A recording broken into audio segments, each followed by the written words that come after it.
Trigger warning: the following episode contains talks of anxiety, depression, suicidal ideation, homicidal ideation, OCD, and other topics that may not be suitable for all listeners. Listener discretion is advised. Welcome to another episode. Mikey on mute, your mind's implode. He's coming off mute for you. Feel the vibe, it's something new. Hello and welcome to another episode of Mikey on Mute. As always, I'm your host Mikey, coming off mute to talk to you about my mental health journey, talk with others about theirs, gain their perspective, learn something new, and keep those conversations going. I appreciate everyone's support here, and I can't believe that we are recording episode 20. That's crazy. So cool to have reached this milestone with you all. We've had some amazing guests on from all over the world. Other than the United States, we've had guests from Canada, a couple guests from Australia, all over the states here, and we have so many more coming up. I'm very excited about the guests that we have coming in the next few weeks, next few months. It's going to be super exciting. What's been so cool is to talk to people from different kinds of shows, whether that's a true crime type show, a comic show, someone that's doing more comedic, reviewing movies, anything. But we always kind of come back to what does mental health mean to them? And it's so refreshing that we're able to have these conversations, especially with other men, but it doesn't matter who, we talk to. What we really want to do is make these conversations less taboo. And I'm so thankful for you joining me in doing that.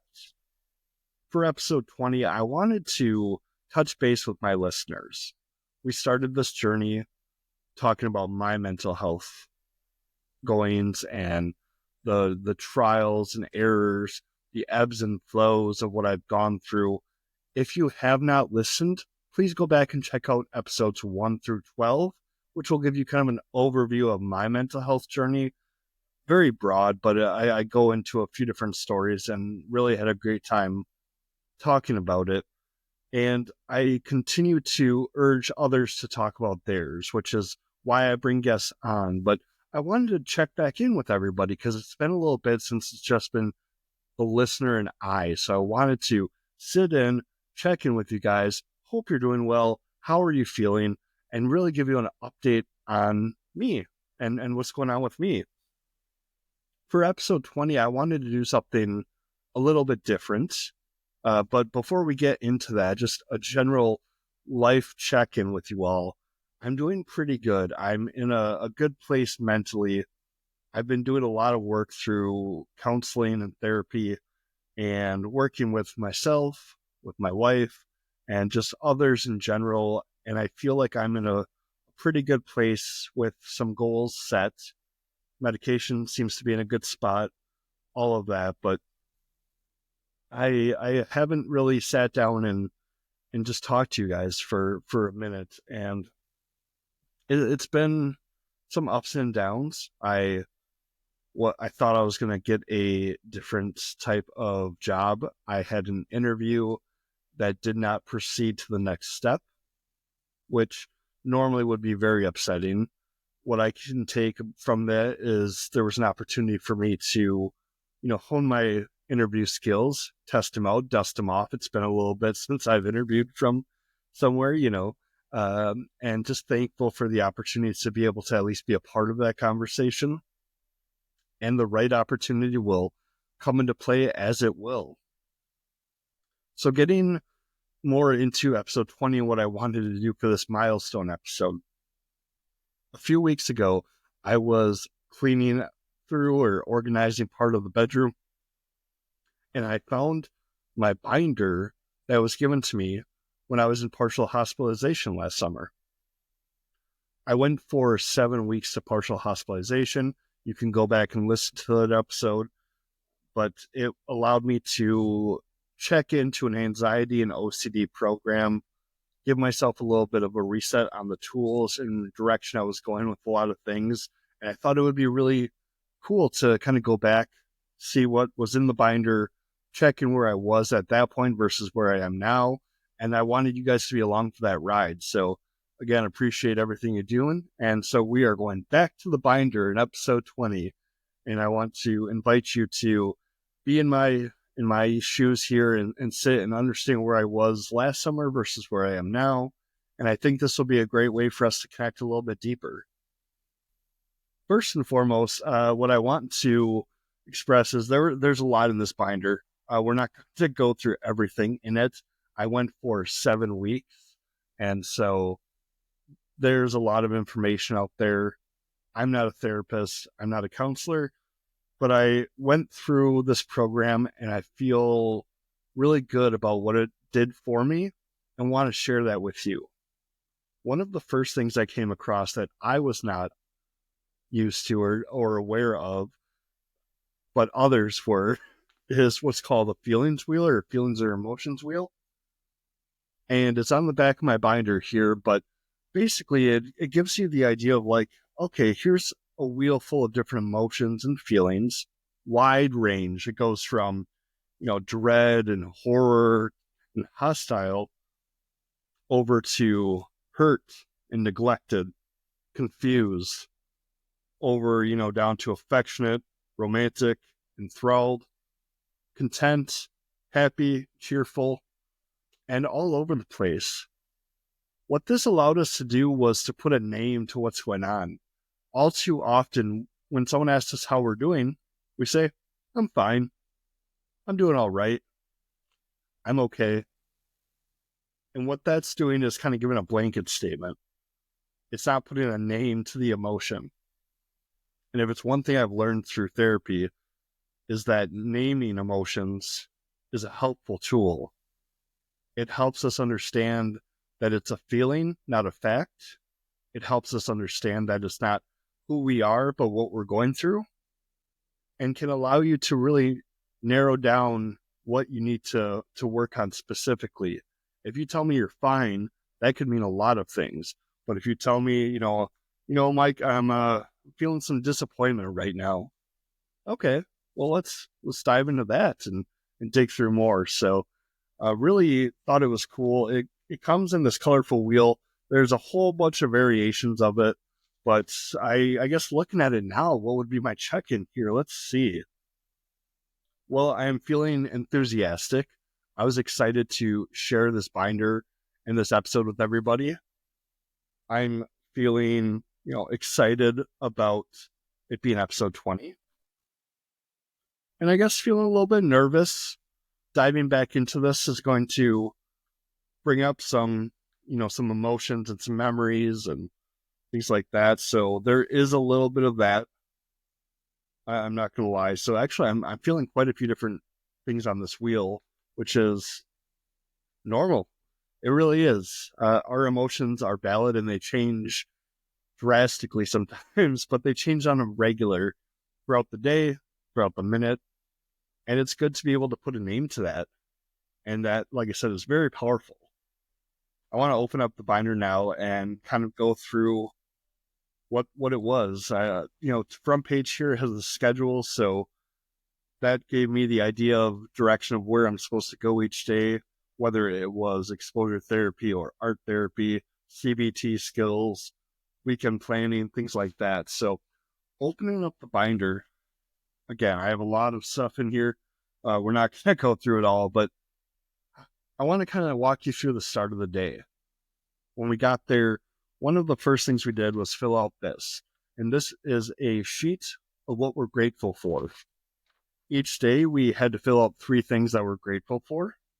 And again, that allowed us to sit down and think and not give that blanket statement of everything's fine. No, give me some specific examples of what you're thankful for. And it was really interesting. I looked back at the first couple days and what I wrote, what I was grateful for. My family, a place to live, waking up today. Those were my 3. Those were the first 3 I wrote down for gratefuls. My family, I am grateful. I'm grateful for their support. I was grateful for my fiance at the time, my wife now. her idea of I should look into partial hospitalization and what it could do for me. Very grateful for a place to live. There's been a lot of points in my life where I was not sure if I was going to be able to stay where I am. And so I'm very thankful to be able to lay my head down each night and wake up. And that brings me to waking up today. There was a point, if you listen to the old episodes, you know, there was a point where I did not want to be in this life anymore. And so feeling grateful to wake up each day is a refreshing change from that. These gratefuls haven't really changed from then till now. I'm still very grateful for all of it. It is interesting to see the things that go, because once if you do it once, okay, that's fine. Doing it 5 days a week, for weeks on end, you start to really get creative with what you're grateful for. Grateful for hugs from my sons, for loud music. Gotta love loud music. I listen to a lot of alternative rock. I listen to some, show tunes and musicals, top 40, all over the place. 90s hip hop. If the lyrics speak to me, I listen to it, and I listen to it loud typically. Thankful for hoodies. I love a good hoodie. My Australian friends call them a jumper. That's one of my new Australian words I learned. So I'm thankful for mac and cheese, comfort food. Thankful for, chocolate, fresh, cold water. I love some cold water and just taking a minute to enjoy that. Thankful for dinner with friends and fidget toys. Thankful for podcasts and video games, watching storms. And it's just really interesting to go through and look at all of these. And some of them I can look at what I was grateful for, and it's tied to what we did the day before, brings back memories. I think it just really is helpful to take that minute to understand what you're grateful for.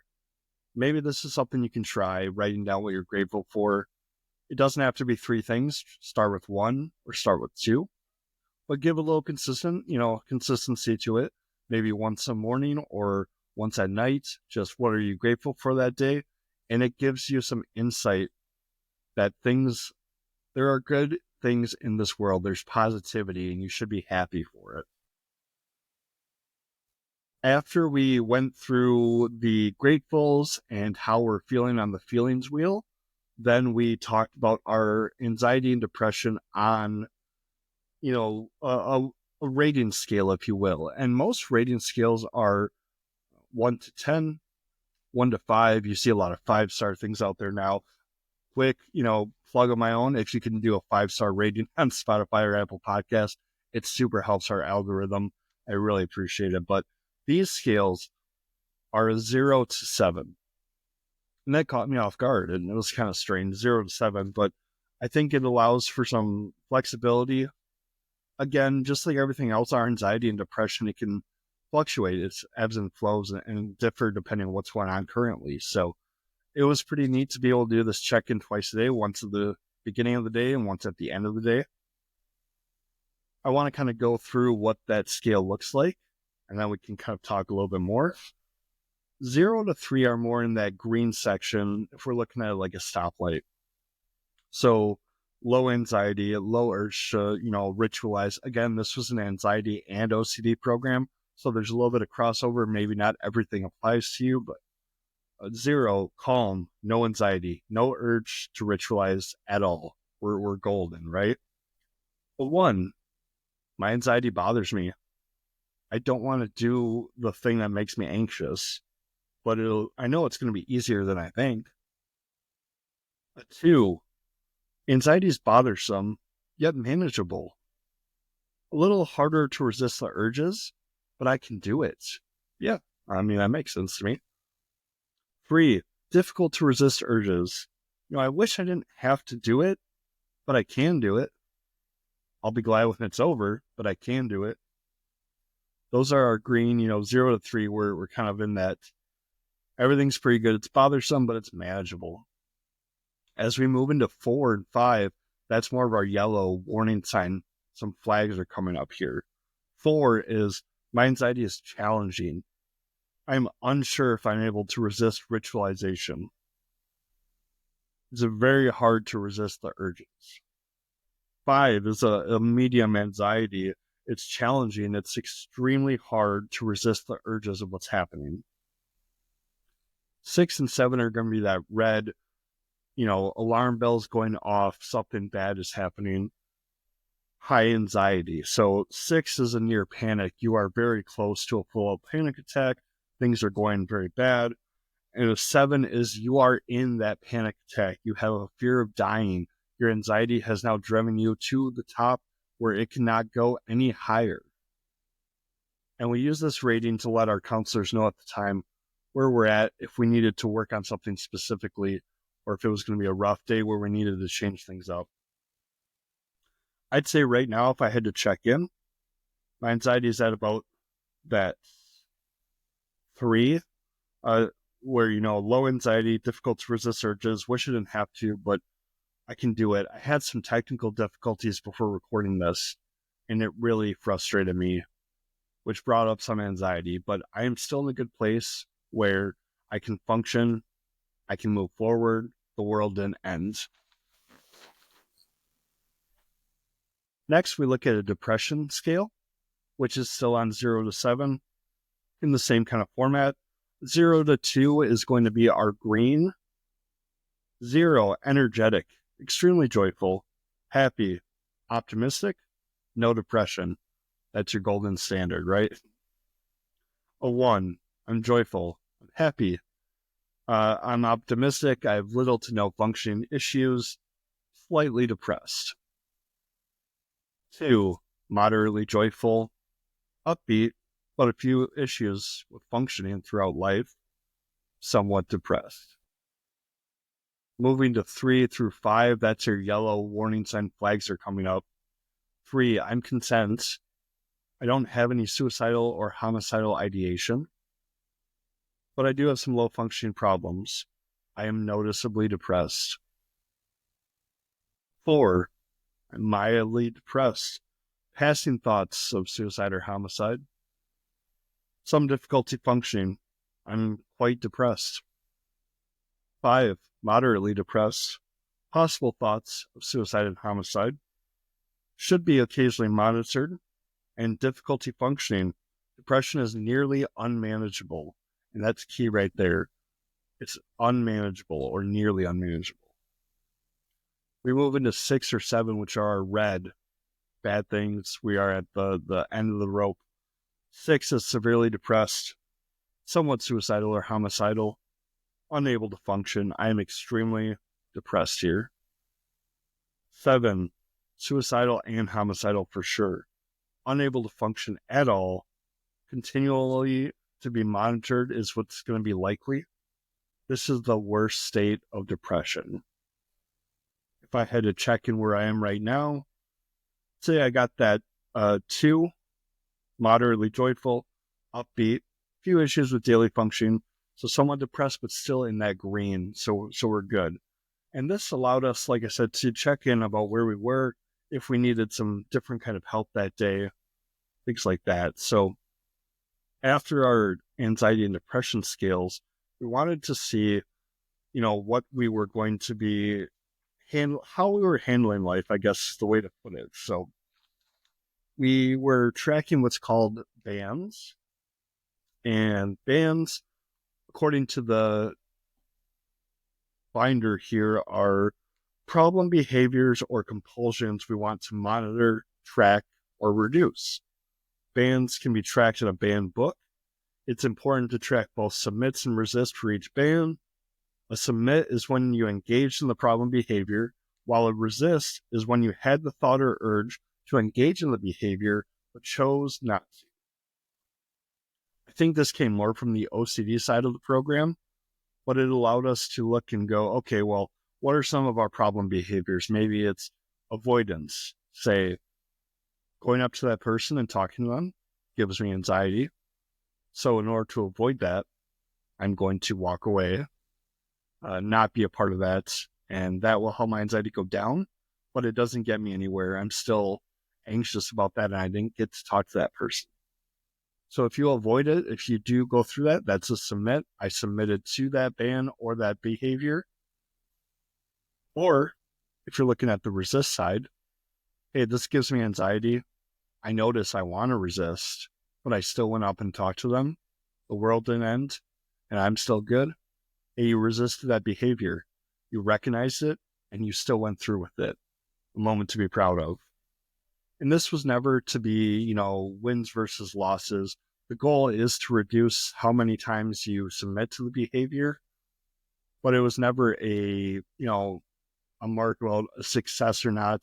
It was more so kind of giving yourself an idea of how to be aware of those behaviors, which is ultimately what you want to do. You want to be aware of it, and you want to be able to figure out how you can reduce it, how you can help yourself. As I flipped through, like I said, there's a lot of stuff in here that we won't cover. Otherwise, I'd be sitting here for ages. Going through it, I wanted to kind of just touch base on the things that were the main part of my days. And going to partial hospitalization this time introduced me to a whole new aspect of therapy called exposure therapy. Now, exposure therapy, to give you an idea, is more so you purposely put yourself in the positions that you know will cause anxiety, stress, OCD to kick up, or your depression. You know that these are going to be triggers for you, and yet you purposely put yourself there. That way you can record it, see kind of what scale, what part of that scale of 0 to 7 your anxiety spikes at. And ultimately, you want to see how long it takes you to get to 50% of that. So, for example, if you put yourself in an exposure such as, I deal with a lot of self-compassion issues. So mine, writing and listening to my self-compassion letter put me at a 4 on the anxiety scale. Just the idea of writing it or reading it put me at that 4. And then I wanted to see how long it would take me to get to that 2. And it kind of started off where maybe it would take me over 10 minutes. And then now, closer to the end of the program, it took me 5 or 4 minutes, 3 minutes. But basically what you're doing is you want to feel that anxiety. You want to feel that stress and sit with it. Sit with the uncomfortable, which is, it sucks. It does. It's really hard. But sitting with that uncomfortable, understanding that it's not the end of the world, that you're not going to die, you're not going to perish. That's kind of the point of this. And eventually the idea is the more you expose yourself to it, the quicker you reduce that anxiety, or maybe your number of how bad it spikes goes down. Either way, eventually you see a reduction in that, which helps you be able to be in those situations on a more regular basis with less anxiety or less time being in that full anxiety. There were also different exposures that were called intraceptives, which were basically put yourself into a panic attack, holding breath, breathing through a straw, putting your head between your legs, spinning in a circle for 30 seconds. There are different ones out there, but basically these were physical exposures to put your body into fight or flight. And what it was meant to do was to expose you to that so that you could get used to when you are feeling in that panic or fight or flight, that's not the end of the world.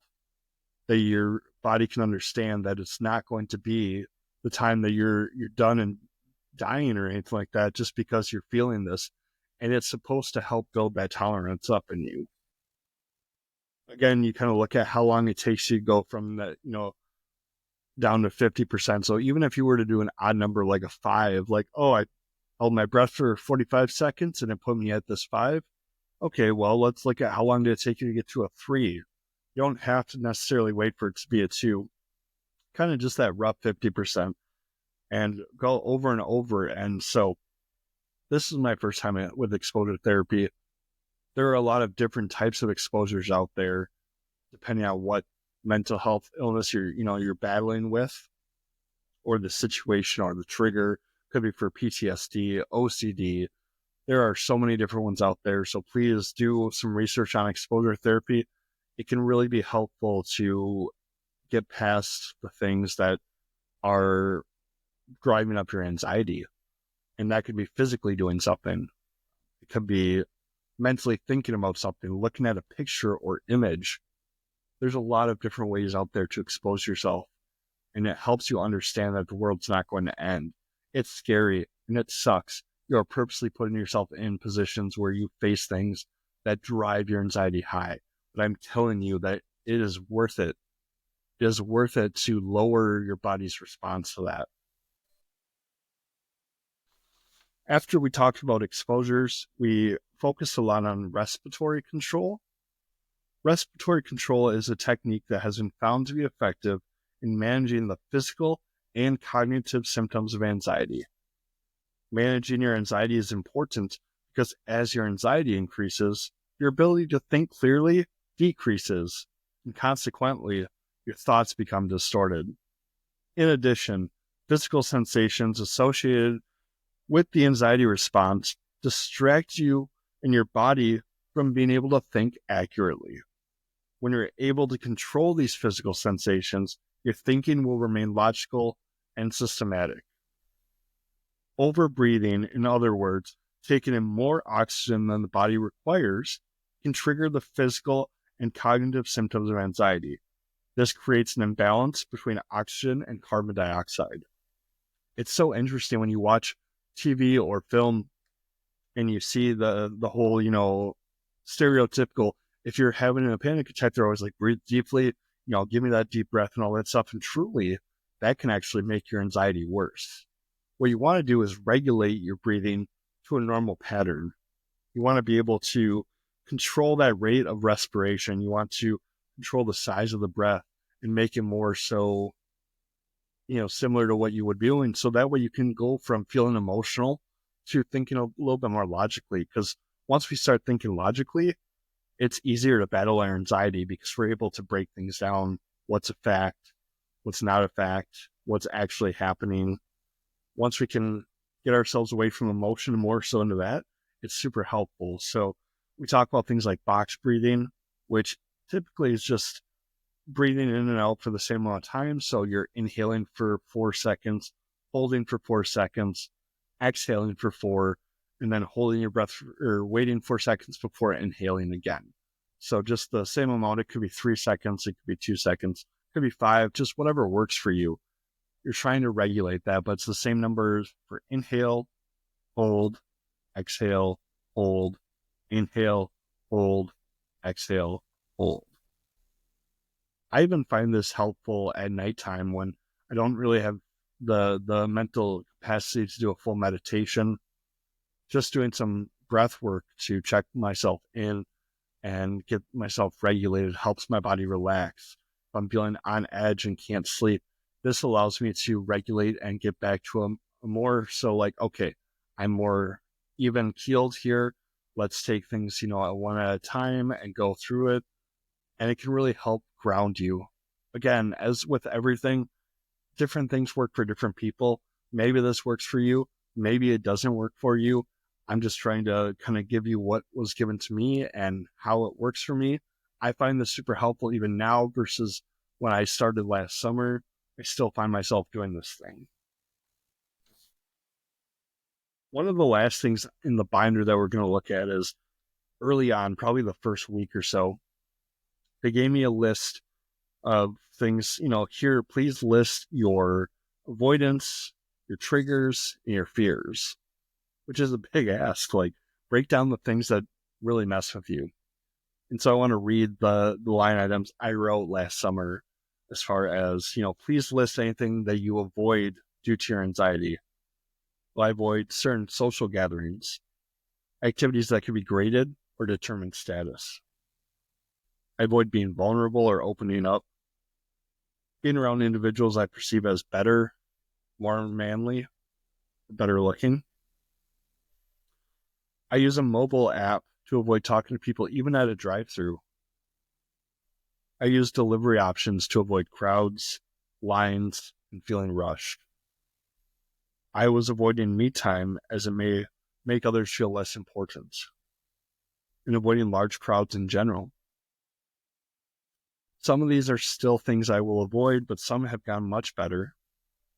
I look at, certain social gatherings I'm getting better at being around, and it doesn't determine my time or my emotions. Being vulnerable, it's something I work on and opening up through therapy, opening up with my wife. I look at, being around individuals that I perceive as better. I'm working on challenging those thoughts.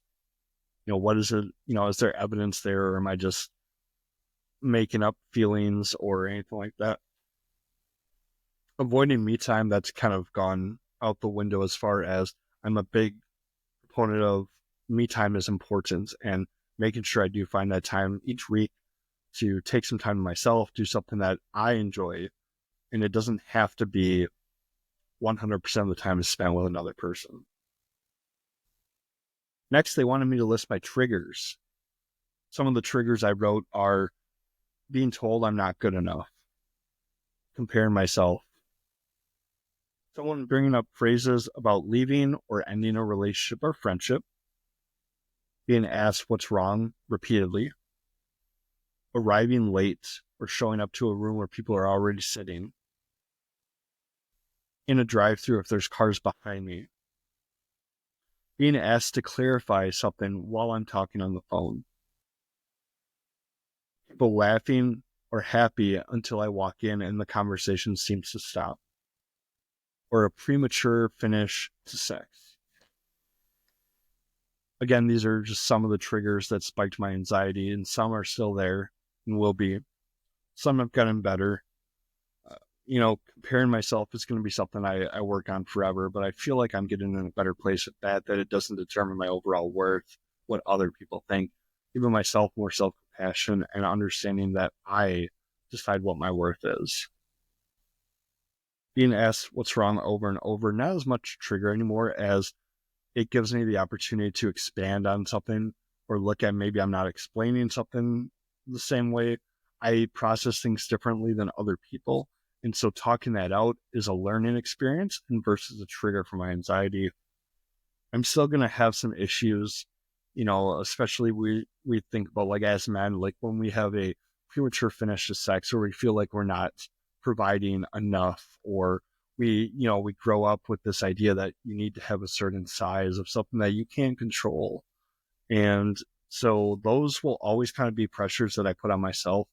And I am working on understanding that, even though they're there, that doesn't make them true. That I can feel them, but they're a thought, a feeling. They're not fact. As my wife likes to put it to me, she wouldn't continue to have sex with me if there was something I was doing wrong. And if there's something I can change or improve or anything like that, then we have an adult discussion about it. And it goes both ways. We are humans with weird bodies that do weird things at different times. And so just having that adult discussion and understanding our wants, needs, and how we get to there. The final thing they had me list was my fears. My fears were losing my sons, being alone or having no partner at the time of death, everyone thinking less of me or thinking that everyone's lying to me, failure with parenting, work, relationships, being late places. I fear that everyone will eventually leave me, not performing long or well enough, my fiance leaving me for someone who can do things better than me, my wife now, but my fiance at the time, or drowning or burning in fire. And again, these are going to be fears that live with me.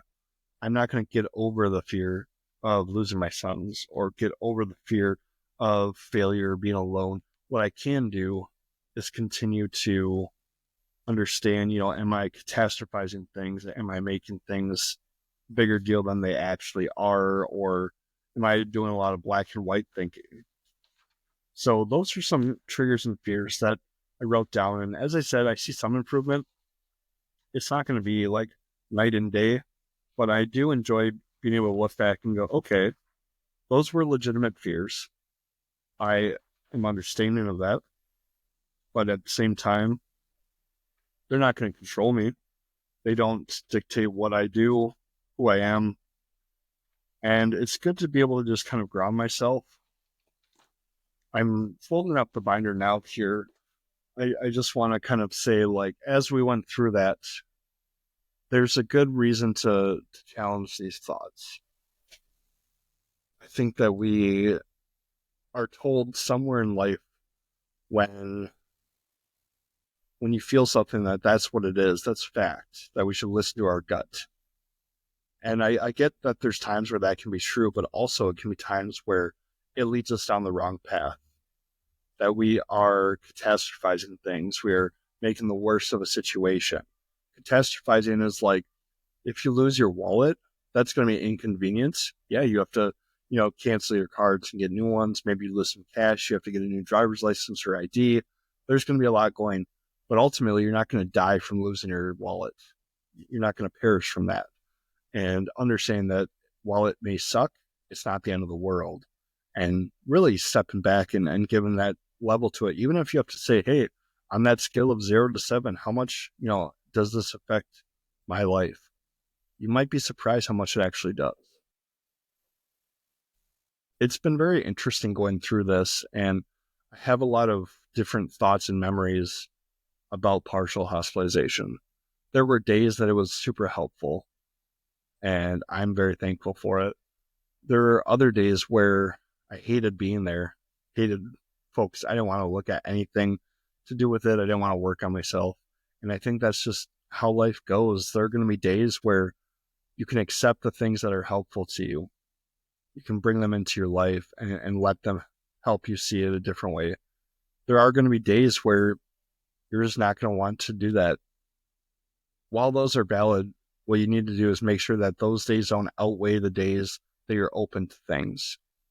Be open to listening, not asking you to change everything you do, but be open to listening, be open to getting help, and really just be open to making changes, being accountable, and making sure your actions match your words.